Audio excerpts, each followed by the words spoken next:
नागिनी और परियों की जंग। किसी परी राज्य में खुशी से बहुत सारे परियां एक साथ रहते थे। वहां पर सिंड्रेला नाम की एक परी अपने माता पिता के साथ रहती थी। वो सारे परियों को पृथ्वीलोक पर घूमना और गरीब लोगों की मदद करना बहुत पसंद था। सिंड्रेला भी अपने माँ बाबा के साथ पृथ्वीलोक पर आया करती थी। एक दिन सिंड्रेला परी अपनी माँ बाबा के साथ पृथ्वीलोक घूमने आए थे। माँ सुनो, तुम लोग थोड़ी देर यहाँ पर इंतजार करो। मैं वहाँ पर जो मेला हो रहा है वहाँ से कुछ सामान खरीद के लाती हूँ। ठीक है बेटा, जल्दी से आ जाना। हम दोनों यही रुके हुए हैं, हम इंतजार करेंगे। सिंड्रेला अपनी माँ बाबा को छोड़ के मेले में जाती है कुछ सामान खरीदने के लिए। कुछ देर बाद सिंड्रेला जब वापस आती है तो देखती है कि उसकी दोनों माँ बाबा नीचे पड़ी हुई है और उनके पास से एक शीश नगीन निकल रही है। ये देखकर सिंड्रेला परी को बहुत दुख होता है। वो अपने माता पिता के पास जाकर फूट फूट कर रोती है। बाबा, माँ, ये क्या हो गया? कैसे हो गया? मैं आप लोगों की मृत्यु का बदला जरूर लूंगी। मैं इस पूरे नाग राज्य को खत्म कर दूंगी। इस पृथ्वीलोक पर कोई भी नाग नागिन नहीं जिंदा रहेगा। ये मेरा वादा है आप दोनों से। सिंड्रेला परी को बहुत दुख होता है। उसे लगता है उसके माता पिता को उस नागिन ने मारा है। उसके बाद से सिंड्रेला परी की सिर्फ एक ही उद्देश्य होती है और वो है इस पूरी दुनिया से नाग नागिन का खत्म करना। सिंड्रेला परी लोग चली आती है अपने माता पिता को लेकर। वो वहाँ पर ही बड़ी होने लगती है। सिंड्रेला परी की अब सिर्फ एक ही इच्छा है, वो कैसे भी करके इतना शक्तिशाली बने कि वो पूरी नाग नागिन का खत्म कर सके। ऐसे ही समय बीतता जाता है। सिंड्रेला परी भी अब बड़ी हो जाती है। उसकी शक्तियाँ भी ज्यादा होती है अब, लेकिन वो अभी भी उतना ज्यादा शक्तिशाली नहीं हुई है कि वो सारे नाग नागिन का खत्म कर सके। सिंड्रेला परी को लगता था जो शीश नागिन को उसने देखा था अपनी माँ बाबा के पास, उसी शीश नागिन ने उसके माँ बाबा का कातिल किया था। दूसरी तरफ पृथ्वीलोक पर जो नाग नागिन होते थे उसके अंदर एक गुरु माँ होती है। वो गुरु माँ ही उनके रक्षा करती है और नाग नागिन की रानी होती है। एक दिन वो गुरु माँ आकर सारी नाग नागिन को बोलती है, सुनो, अब मेरा आज 500 साल पूरा हो रहा है। अब कुछ दिनों में मैं दुनिया से चली जाऊंगी, इसीलिए हमारी नागमणि का भार मैं तुम में से किसी को देना चाहती हूँ। सुनो, मैंने सोचा है कि शीश नागिन बहुत अच्छी है। वो हमेशा हम सबकी मदद करती है।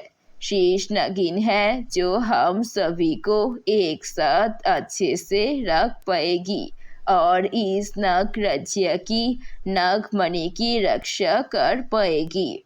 इसलिए मैं शीश नागिन को ही अपना ये नागमणि देती हूँ रक्षा करने के लिए, और आपसे शीश नागिन ही होगी हमारी रानी नागिन।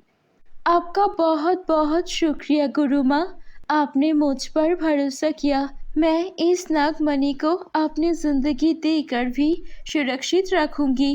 सारे नाग नागिन इस फैसले में खुश थे, लेकिन वहाँ पर विशाखा नाम की एक नागिन होती है जो इस फैसला से बिल्कुल खुश नहीं होती है। मैंने इतनी तपस्या की है, लेकिन फिर भी गुरु माँ ने मुझे छोड़ के इस लड़की को नागमणि दे दिया और पूरा नाग राज्य का रानी बना दिया। मैं ऐसा कभी भी नहीं होने दूंगी। मुझे कैसे भी करके इस शीश नगीन को मार के उसकी जगह लेनी पड़ेगी। इस नागमणि की हकदार मैं हूँ और कोई नहीं। ऐसे ही गुस्से से और जलन से विशाखा नागिन सोचने लगती है कि वो ऐसा क्या करे जिससे वो शेष नागिन को मार सके और इस पूरे नाग राज्य का रानी बन सके। उसके बाद विशाखा नागिन सोचती है, मैंने सुना है परी लोग की परियों के पास बहुत सारी शक्तियाँ होती है। अगर मैं किसी परी लोग की परी से दोस्ती कर लूं और फिर उनकी शक्तियों का इस्तेमाल करके शीश नगीन को मार डालूं तो मेरे रास्ते में कोई नहीं रहेगा। ऐसा सोच के विशाखा नागिन अपना रूप बदल के एक परी बन के परी लोग जाती है।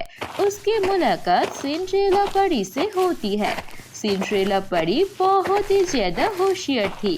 वो समझ जाती है कि ये एक नागिन है और यहाँ पर परियों की मदद के लिए आई है। सिंड्रेला परी जाकर विशाखा नागिन से बोलती है, मैं जानती हूँ तुम एक नागिन हो और तुम यहाँ पर किसके लिए आए हो ये भी मुझे पता है। तुम नागिन राज्य की रानी बनना चाहती हो। मुझे कोई ऐतराज नहीं है, लेकिन तुम्हारा जो रास्ते का कांटा है वो मेरा भी दुश्मन है। मैं भी शीश नागिन को मारना चाहती हूँ।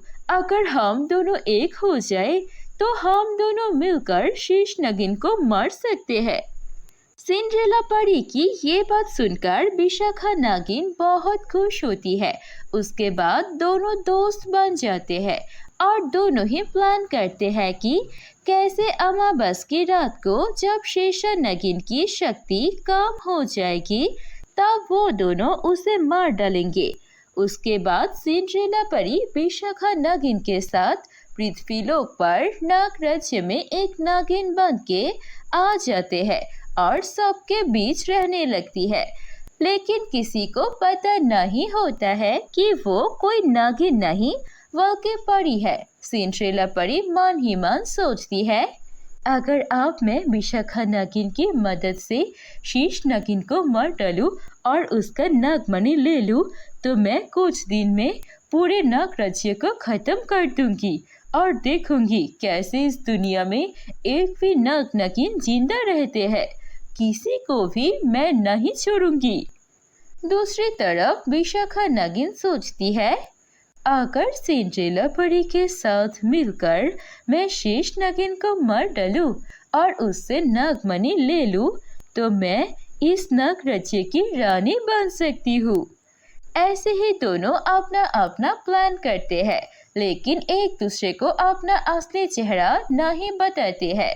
ऐसे ही करके कुछ दिन चले जाते हैं। फिर अमावस की रात आ जाती है, जिस रात को शेष नागिन के पास शक्तियाँ कम होती है। शेष नागिन को अकेला ले जाकर वो दोनों सिंड्रेला और विशाखा नागिन बंदी बना लेते हैं और फिर सिंड्रेला परी अपने जादू से विशाखा नागिन को भी बंदी बना लेते हैं। सिंड्रेला परी, ये तुम क्या कर रही हो? हम दोनों तो दोस्त है ना? तुम तो मेरी मदद करने वाली थी इसे मारने में। कोई भी नाग नागिन मेरे दोस्त नहीं है। जिस दिन से मेरे माता पिता को तुम लोगों ने मारा है उसी दिन से मैंने फैसला कर लिया है कि मैं इस दुनिया से नाग नागिन का नाम निशाना मिटा दूंगी। ये सब कुछ सुनकर विशाखा नागिन को पता चलता है कि सिंड्रेला परी असल में उस दिन मरी हुई दो परियों की बेटी है। और फिर शेष नागिन बोलती है, सिंड्रेला परी, तुम गलत समझ रही हो।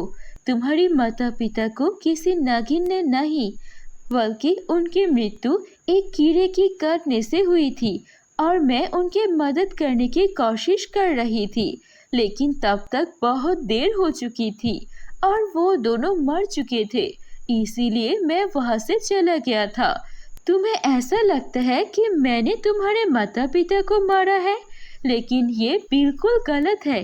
तुमने सिर्फ आधा सच दिखा था। ये बात सुनने के बाद सिंड्रेला परी को अपनी गलती का एहसास हो जाती है। सिंड्रेला परी शेष नागिन को मुक्त कर देती है। सिंड्रेला परी और शेष नागिन दोनों दोस्त बन जाते हैं। ऐसे ही परिया की और नागिन की जंग खत्म हो जाती है। लेकिन शेष नागिन विशाखा नागिन को नहीं छोड़ती है।